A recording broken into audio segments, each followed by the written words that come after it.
Welcome to On the Way, a podcast about life. But not just any life, it's about life with Jesus. Why do people follow Jesus, and how do they get started? And what difference does following Jesus make in their lives? Before Christians had a name, they were known as people of the way, people who followed Jesus' teachings.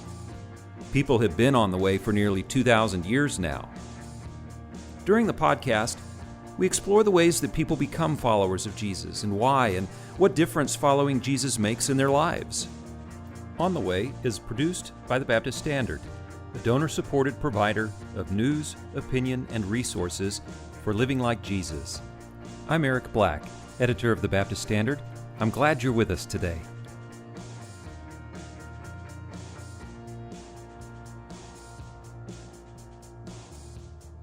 We have with us again Emily Jones, and if you missed her first interview, we hope you'll go back and listen to that. During that interview, we had a lot of questions that we didn't get to talk about. So, Emily, thank you for being with us again today to answer some more questions. And just for those who are not familiar with Emily Jones, she is a sportscaster for the Texas Rangers, and we'll let her say more about that if she wants to. But thank you for being with us again. We appreciate it. Sure. Happy to be here. Yeah.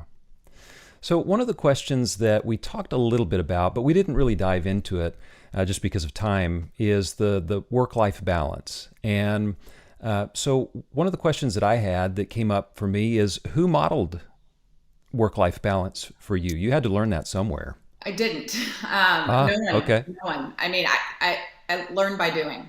I really didn't have that. You know, my father raised my sister and I growing up, and from the time I was in the fourth grade on. And so, you know, whether we want to admit it or not, in the vast majority of cases, the woman in the relationship is the mom is usually the one that's juggling the stuff at home, the child care, the meals, the sports schedules, all those things. And so, it's not, that's kind of a little, you get, I don't know, it's not very, you have to be careful of saying that, because you don't want to say dads don't do anything. This coming from a woman who was raised by her father. So I'm not saying it that way in all cases, but in most cases, that is the way it is. And so being raised by my dad, he was working full time. So I guess he did set an example for me of that, that work-life balance. But it wasn't something that I saw from a female perspective, I guess. And so for me, when I got married, I still pretty much did everything the same as I did before I got married, as far as my work was concerned. But once I started having kids, my priorities shifted, things changed, and I had to figure out how to manage that in order to be present as a mother while also continuing the passion that I had for my career. Yeah. So it's just something that I just kind of, figured out. And it was early on, it was difficult working a crazy schedule. I mean, if you pay attention, not many sports are played Monday through Friday from 9 to 5. They're all at night and they're all on the weekends. And so once I had children, especially after I had my second one, I kind of reevaluated how much time, physical time, I wanted to put into my work and being away from home, and that shifted. And so I left Fox Sports Southwest, and that's when I went to work for the Rangers full time, and I guess kind of not full time because I have an off season. And so that, to me, what I have now is as perfect to a work-life balance as I can get, especially in this industry. Yeah. So before I ask you about the Rangers, because I do have a question about that, what's something that you learned from your dad that you brought into what you do now in terms of sort of managing? Yeah. I know. Yeah, I learned everything from him, for sure. Yeah. But I think more than like the logistics or the, that whole balance and how you do that, far more than that was the way he taught me to build relationships and how important relationships are, not only in your personal life, but in your professional life. And I think that is what has kind of carved this niche out for me within the Rangers organization. What my colleagues around baseball do, they're not all as relationship driven as I am, because being a member of the media, you're not supposed to get too close to the people you cover. There's supposed to be a wall in between there. And I bucked that very early on. And it was frowned upon by some, and I was committed to, carving things out the way that I wanted. And I thought that it benefited, the people who I was reporting for, or, working for, that those relationships benefited that. And that, you do have to be careful not to get too close and cross any lines and all those things. But for me, that relationship building aspect was something that, I learned from my family, and something that I wanted to take into my work. Yeah. We're going to take a sponsor break, and we'll be right back. Since 1952, South Texas Children's Home Ministries has focused on healing hearts and sharing hope. Their 9 ministries focus on helping hurting children and families, all regardless of an individual's ability to pay. To find out more, visit www.stchm.org.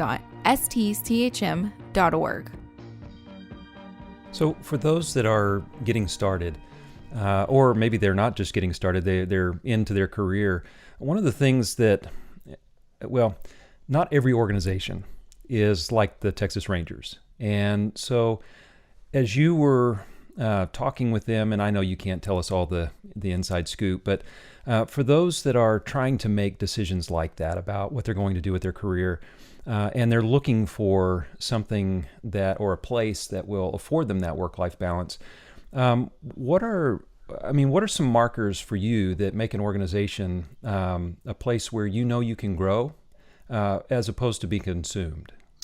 Well, I think first of all, you have to have the conversations. Like, you can't just expect it to happen. You can't just expect them to come to you and say, hey, you want to cut back your hours so you can spend more time with your family? I mean, nobody does that. Right. You have to take the initiative yourself. And so that was something that I did when I went to work for the Rangers. We had those conversations. How many games do you want me to work? How many games do you want me to travel? What kind of commitment are you looking from me in the off season? You have to have those conversations so that it's very clear you're on the same page, because if either party is unhappy, that marriage is not going to work. And it's going to either, it's going to create stress in the workplace, or it's going to create stress at home, or it's going to create stress both places. And so I think that you just have to have those conversations. And if you don't, and also to be willing to adjust. So you can't just have it all your way, and they can't have it all their way, but you have to find middle ground. And if you're not able to find that middle ground, it's unlikely that it's going to provide a stable environment that can sustain long term. Well, and that conversation that you had with the Rangers, that's not a conversation you could have had when you started. No. You had to earn your stripes. For sure. Yeah. I mean, when I first started, it was like, tell me when to show up, how long to stay, and kick me out the door. And I think it's that way in any profession. In broadcasting, especially television broadcasting, it's, the industry weeds itself out. Because a lot of people, also being stereotypical, they say, I want to be on the news, or I want to do this, or and they don't realize that, like, in order to get to the place where you want to be, you have to start out making $16,000 a year, working 6 to 7 days a week, nights and weekends. And if you're not for an extended period of time. I mean, some people escalate quicker than others, and that's great, but it takes some time. It's a lot like minor league baseball. I mean, you've got to put in that work if you want to make it to the big leagues. And so that for me was hard, because I'm not a patient person, but I wanted this so badly for so long that I was willing to put in that work and to kind of see the process through to where I felt like I was setting myself up for some long-term success. Yeah. So you mentioned the process and not being patient. That was another question that I was curious about in our first conversation. You talked about baseball being about letting the game come to you and trusting the process. And you just said basically that's not really in your natural wiring to wait for the ball to come to you or let the game come to you. So, I mean, do you feel like these are, that this posture, I guess, is more natural for you, or is this something that you are constantly sort of working on, letting the game come to you? I mean, I think the older I've gotten and the more time that I've spent in my job, the easier it is. There was a time, when I first started having kids and then kind of realized the path that my career was taking. I had go, like, for example, I did college football sidelines. I wanted to do NFL. But then I quickly realized that Fox's path for me was not to the NFL. It was to the least important game in the Big 12 every weekend. And so I had to accept that was no longer going to be an option. But what it did do is that led me eventually to this, what I call the icing or cherry on top of the icing on top of the cake of my career with the Rangers. And so, I think if you constantly leave your eyes and ears open to what's around you it's good to be focused on a goal, but if you can be focused on a goal but still realize what's going on in your peripheral vision, that allows you to be a little more patient and trust in that, that so-called process. Yeah. And it sounds like you also have to make sure you don't put blinders on. That, you're so focused on your goal that these lateral moves that can get you to that goal or to somewhere maybe even better than that goal, if we have our blinders on, we can't see that stuff. Oh, for sure. Like, and I got asked yesterday, I was talking to a student and she said, was this your dream job growing up? And I was like, absolutely not. Like college football sidelines, that's what I wanted to be, a sideline reporter. College football was my jam. That's what I wanted to do. But when I went to work for Fox Sports Southwest and started covering, the NBA, NHL, MLB, and I was covering everything, college, high school, everything under the sun. And then very organically and gradually, I started gravitating toward the Rangers organization and toward the game of baseball. And had I been so bent on, staying on the sidelines and all that kind of stuff, whether it be in college or the NFL, I wouldn't have allowed myself to go down this, like little side road on my path to where I wanted to be, and then ultimately end up in the perfect spot for me and for my family. Yeah, and you might have been able to stay on the sidelines, Sure. literally and figuratively. Yeah. Oh, yeah. I chose to give that up. I chose to take things in another direction, and I'm totally at peace with that because I don't feel like I left anything out there. I felt like I felt like I did leave everything out there. Like I gave it everything I had. That was not the plan that Fox had for me, and I guess ultimately I could have tried with another network or to go a different route, to ultimately end up to that place where I thought I wanted to be, but that wasn't in the end where I wanted to be. Yeah. We're going to take a 60-second sponsor break, and we'll be right back. High Ground Advisors has a 90-year history of providing investment management and planned giving solutions to churches, faith-based organizations, and charitably minded individuals dedicated to transforming lives. High Ground is trusted by over 450 nonprofit clients, and we're one of them. High Ground has partnered with Baptist Standard for over 70 years by offering a comprehensive charitable giving and investment solutions model, which includes asset management, planned giving education and development, account support services, real estate and minerals management, and expert legal consultation. High Ground and the Baptist Standard share similar values, such as serving those who are called and dedicated to transforming lives and being a trusted caretaker of legacies. They also value good stewardship, helping those who desire to be good stewards of their financial resources to find creative giving solutions to fulfill that calling. They know what they do to protect, strengthen, and grow our mission is ultimately in service to the gospel. To learn more about how High Ground Advisors can partner with you or your organization, visit their website at highgroundadvisors.org. One of the questions that came up in our other conversation, it was about your kids, and you talked about teaching your kids to be good humans, and you said being kind, empathetic, and being aware of their community. And so, especially in, the tenor of our communities these days, we need our kids to learn how to be good human beings. And I'm just curious, I'd like to hear more about what that means for you, being a good human being, and the things that you're trying to teach your kids. Well, I think the most important thing that I'm trying to do is to expose them to people outside of our bubble. We live in a predominantly white neighborhood. I would say, I guess, upper middle class.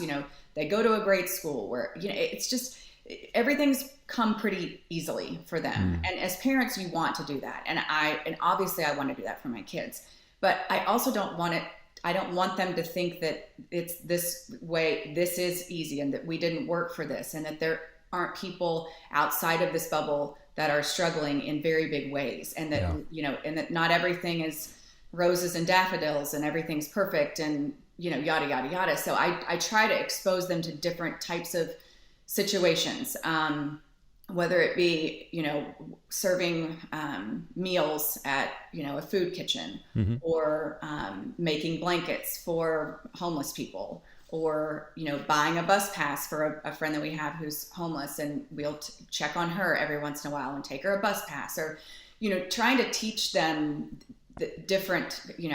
trying to teach them that life can be a struggle, and it can be more of a struggle for some.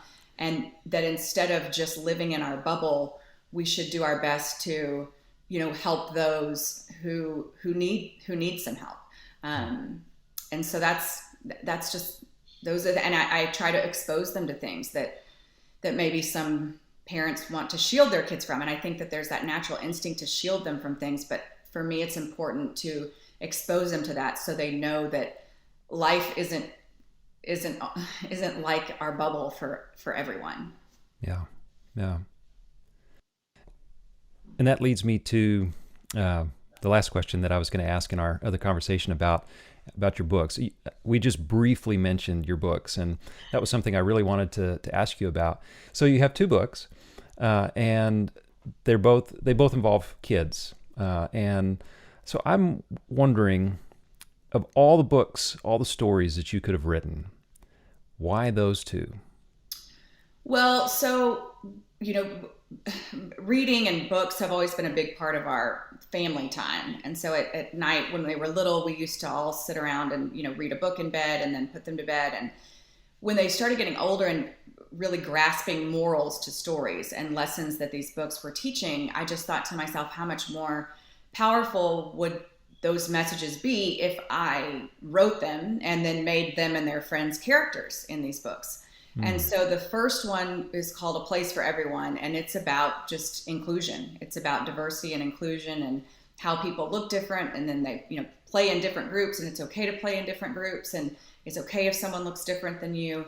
And so that was a message that was really, really important to me, especially early on in my kid's life, to grasp that not everyone looks like you, not everyone thinks like you, and it's okay to have a friend group, but it's also okay to welcome others into that friend group and to explore other friend groups. Let's try to be as friends with as many people as we possibly can. And then with Something Special in the Stands, we found out that one of our dear friends was having a baby with Down syndrome.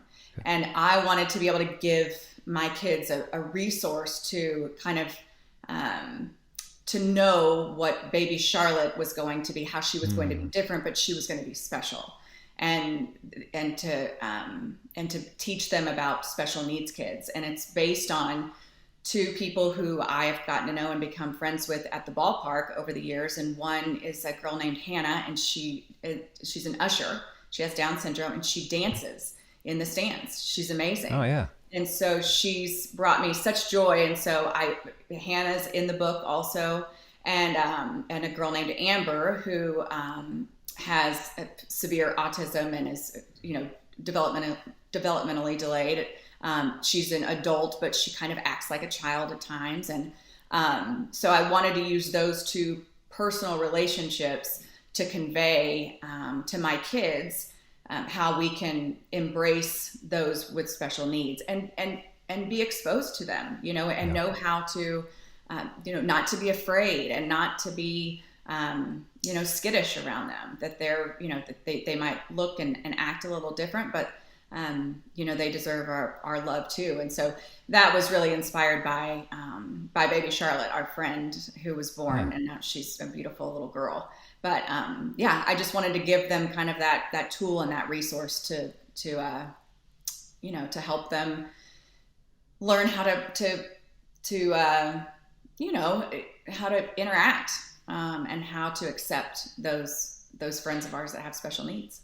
Yeah. You may have already given us a clue to this, but I want to ask a little bit of a personal question related to those books. These stories that you wanted to give to your kids, I've got to think that there's a piece of you, your heart is in these books. So where are you in the storyline? I'm probably just where I am. I mean, just the mom trying to teach, just trying to be a teacher, just trying to raise good kids. They're not going to be perfect. They're not going to do everything right. I just want, above all else, I tell them all the time, like, I don't care, of course I care about their grades and all that kind of stuff, but I want them to be good humans. Like, I want them to be positive lights. I don't want them to be negative lights. And so I think it's just me wanting so badly for them to be good people. But if I can have someone if I can raise two kids where people are like, man, those are some kind kids, that'll be it, Yeah. Well, Emily, thank you so much for spending some extra time with us today. Absolutely. Happy to do it. Yeah. It's good to be with you again. Thank you. You too. Thanks for having me. Just because a person follows Jesus doesn't mean that person is perfect. Following Jesus is a lifetime of growing more like Him. Likewise, while there are followers who are more mature than others, who have spent more time growing close to Jesus than other followers, there are no followers of Jesus who are better than others. If you aren't on the way with Jesus, we invite you to check out the Follow Jesus page on the Baptist Standard website at baptiststandard.com/Follow Jesus to learn more about becoming a follower of Him.